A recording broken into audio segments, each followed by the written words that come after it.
Nike has just made the biggest gamble in the history of women's basketball, and what's happening inside their headquarters right now is almost unbelievable. Caitlin Clark has completely reshaped the world of signature shoes. Footage coming out of Beaverton, Oregon has left the basketball community stunned. If you think Nike simply gave her a routine endorsement deal, you are seriously underestimating what's really going on behind those corporate doors. Before we jump into the most shocking Nike takeover story since Michael Jordan, make sure to subscribe and hit the like button. I also want to hear from you in the comments. Are you excited for Caitlin Clark's signature shoe? Which colorway do you want to see first? Let me know, because this is shaping up to be something truly legendary. The photos and videos coming from Nike headquarters tell a story no one could have imagined just 2 years ago. When Caitlin Clark signed with the swoosh, industry insiders estimated the deal at roughly $28 million over 8 years. That figure alone was historic for women's basketball. But Nike's actions since then show this is about far more than money. They've effectively handed her the keys to the kingdom. Walking through Nike's Beaverton campus now feels like stepping into a tribute built around one player. The From Anywhere campaign, now one of the most recognizable marketing efforts in recent sports history, covers entire building walls. Her interlocking double C logo is as familiar to employees as the swoosh itself. Design teams are working non-stop, producing prototype after prototype. The technology being created specifically for her signature line is unlike anything Nike has ever released. And that's only part of the story. What happened next shocked everyone who doubted Nike's commitment to women's basketball. Reports suggest Clark now has essentially open access to headquarters. While most Nike athletes attend scheduled visits and formal presentations, she moves freely across campus. Her representatives sit in daily design meetings. Her performance team uses Nike facilities whenever needed. There's even a permanent workspace for her inner circle on the executive floor. This is not standard treatment. This is unprecedented. Nike is positioning Caitlin Clark as if she is already the face of their entire basketball division. The celebrity partnerships forming around her brand have reached levels typically reserved for male superstar athletes. Travis Kelce has appeared in her commercials, creating crossover appeal between football and basketball audiences. His brother, Jason Kelce, has also filmed content with her during Indiana Fever games. This marketing approach is brilliant because Nike is positioning her not simply as a basketball player, but as a mainstream entertainment figure who also happens to dominate on the court. Now, this is where things become truly interesting. The signature shoe everyone has been waiting for is expected to release in 2026, and according to reports, the technology being developed for it is set to surpass anything Nike has ever produced in a basketball shoe. Think about that for a second. This is not just a sneaker with her name on it. Nike is building entirely new technologies specifically for her game. Her shooting mechanics, her movement patterns, and her unique needs as a point guard who can pull up from anywhere on the floor are all being studied and engineered directly into the design. Every detail is being analyzed and translated into performance innovation. What followed next changed the conversation around women's basketball marketing entirely. The contrast between Nike's investment in different athletes has become impossible to overlook. While some signature shoes in the women's basketball space have struggled to gain traction at retail, the anticipation surrounding Clark's release has already generated more organic buzz than many fully launched campaigns ever managed to achieve. Social media discussions about her upcoming shoe dominate basketball forums. Sneaker influencers who normally focus almost exclusively on men's products are already debating colorways, rollout strategies, and potential sellouts. This exposes an uncomfortable truth about the signature shoe market that rarely gets discussed openly. Elite basketball skill alone no longer guarantees success. Personality matters. Marketability matters. The ability to connect with fans beyond the court matters. Caitlin has shown all of these qualities at a level that goes far beyond the traditional athlete endorsement model.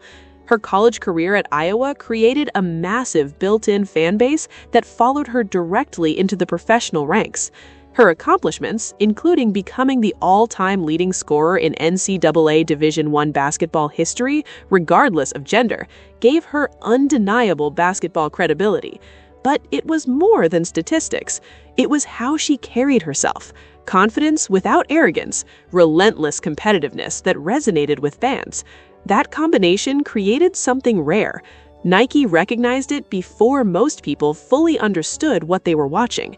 And here's what many still don't realize. Comparisons keep surfacing again and again. Multiple people who have witnessed Caitlin Clark's presence at Nike headquarters say they have not seen anything like this since the Jordan era. The level of attention, the scale of resources being committed, and the way executives clear their schedules the moment she arrives all point to one belief. Nike is convinced they have found their next transcendent basketball figure.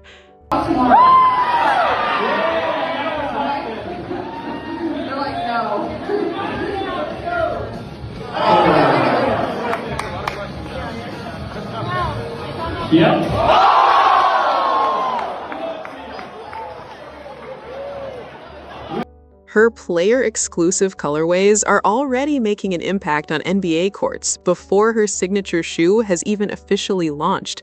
Professional players have been spotted wearing Clark-inspired color palettes during games.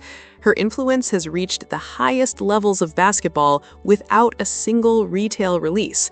That kind of organic demand is exactly what sneaker companies dream of. Now, here's something about the marketing strategy that will truly blow your mind. Nike has spent years learning what works and what fails in the women's basketball signature shoe market. The women's market is different from the men's side. Fan engagement behaves differently. Buying motivations are different. Nike has studied all of this data and applied it directly to how they're positioning Clark's upcoming release. Everything has been carefully optimized. The price point, the storytelling, the celebrity collaborations, all of it is based on lessons learned from previous launches. Even Clark's recovery from a knee injury earlier in her career became part of the brand narrative. Adversity creates powerful stories, and Nike understands storytelling better than anyone in sports marketing. When she returned to the court and continued to dominate, it reinforced themes of resilience and determination that connect with consumers on an emotional level. What Nike uncovered next would completely rewrite the rules of women's basketball marketing. The 2026 release window is intentional for several reasons. It allows maximum time to build hype. It gives Nike the opportunity to seed the market with limited player-exclusive releases. It creates anticipation that money simply cannot buy. By the time her signature shoe finally reaches store shelves, demand will have been building for years. This is the Jordan playbook being executed for women's basketball, potentially for the first time at this scale. Sophie Cunningham, Clark's teammate on the Indiana Fever, has openly supported the attention surrounding her star point guard. The chemistry in Indiana appears to benefit from having a player with this level of star power. When one athlete elevates the visibility of an entire franchise, everyone benefits. More attention leads to more revenue, which leads to better facilities, improved resources, and greater opportunities for the entire roster. The Fever are built with balance in mind. Alongside Clark, the team features elite talent like Aaliyah Boston, who brought championship experience from South Carolina, along with role players who perfectly complement Clark's playmaking ability. The roster construction is intentional. It is designed to maximize what Clark does best while surrounding her with players who understand their responsibilities. This kind of organizational commitment to building around a generational talent mirrors the blueprint successful NBA franchises have followed for decades.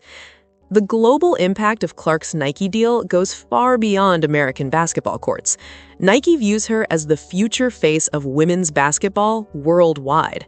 Their marketing campaigns are being developed with international audiences in mind. Her personality translates across cultures in a way that makes her uniquely valuable for expanding the women's game on a global scale. China represents a massive, largely untapped market for women's basketball merchandise. Interest in the WNBA is growing across Europe as media coverage increases. Australia has long been a basketball-loving nation. Nike is positioning Clark as the ambassador capable of opening all of these markets at the same time. Her signature shoe is not just a product, it is a vehicle for global expansion. I think the question everyone wants to know is, when's the Caitlin Clark shoe gonna come out? Well, that shoe's coming, and you know, we're gonna continue to invest in our women's business. We've had a great response to the logo that we created for Caitlin Clark. She's been a tremendous person to work with, and we want to make certain that we have everything from her logo to the product exactly the way that she wants it before we launch it. Turning women's basketball into a worldwide entertainment brand. The technology inside her upcoming signature shoe reportedly includes major innovations in cushioning, support, and responsiveness, all developed specifically for her style of play. Hey, I've seen some videos where they'll like cut them in half, and you can like look at like a complete cross section of the whole thing. So there's like a couple Kobe's that they have only the technology in like the heel of your foot and not the forefoot of your foot. And I can like tell a huge difference when I play in those. Like it feels like I'm running on hardwood. So like I really struggled to wear those. But for other people, they obviously love them. But for me, it's like, no, I need that technology everywhere. So that's honestly been a huge part of, you know, the process and the creation of the shoe is like it being comfortable and exactly kind of what I need. And the technology that we're going to put into it isn't anything that they've ever put into a basketball shoe before. So I'm really excited about that. That's exciting. Guards who shoot off the dribble from deep range have entirely different needs than post players or slashers. Nike's performance team has studied her game film, her movement patterns, and her biomechanics in detail to create something tailored precisely to how she plays. But what happened after that changed everything. The From Anywhere campaign became more than a slogan. It became a movement. Fans began using the hashtag to celebrate their own basketball moments. Youth players started copying her shooting form and playing with her confidence. The impact extended beyond selling sneakers and into shaping how young girls and boys approach the game itself. Nike executives have publicly stated that their commitment to women's basketball will continue regardless of individual player performance. Privately, however, industry insiders believe Clark's success will heavily influence just how aggressively Nike expands this market. If her signature shoe performs anywhere near projections, it could open the floodgates for increased investment in women's basketball across the industry. The rivalry narratives developing within women's basketball have also fueled Nike's strategy. Competition drives interest. Interest drives viewership. Viewership drives merchandise sales. When compelling personalities create must-watch moments, the cycle feeds itself. What most fans don't realize is how carefully orchestrated this entire process is. Every social media post is optimized, every appearance is strategic, every partnership serves multiple objectives. The machine behind Caitlin Clark's brand operates at a level of sophistication usually reserved for the biggest names in sports. Nike didn't just sign a basketball player, they invested in building a global icon. From cookies stamped with her logo at headquarters, to coffee cups featuring her image, to shooting sessions filmed against backdrops dominated by her double C design, every piece of content is created with intention. The goal is organic buzz that drives conversation and ultimately drives sales. When her signature shoe finally releases, it is likely to be one of the most anticipated launches in women's basketball history. Signature shoes, I would say, in the W have, obviously there was about a 10-year window where there weren't any players with a signature. We've now seen Sabrina's line take off. Her line, there was 54 NBA players that wore last season. And it's become one of the biggest businesses in signature shoes. Asia Wilson now has had a successful launch as well. And so I think when Caitlin's shoe comes out, I think it can be a $100 million business. Wow. I think it could become a top 5 signature franchise, not just in the W, but across basketball. And so that would be one of the reasons I would have maybe rushed it. Yeah. But of course you want to get it right. There's just testing processes and marketing campaigns and the boring behind the scenes part. Right. That takes some time to. The foundation being built right now will pay off for years. Nike is playing the long game with Clark, and every sign suggests they believe she will deliver returns worthy of their historic investment. The transformation of Nike headquarters into what feels like Caitlin Clark's personal empire signals a fundamental shift in how the sports industry views women's basketball as a business. The ceiling everyone once believed existed has been completely shattered. Now, let me ask you something. If you made it this far in the video, you already understand how important the story is for the future of women's basketball. Hit that like button and subscribe to the channel because we'll be covering every development surrounding Clark's signature shoe and everything happening across the WNBA. Drop a comment below and tell me what feature you want to see most in her shoe. More cushioning, better ankle support, or bold colorways.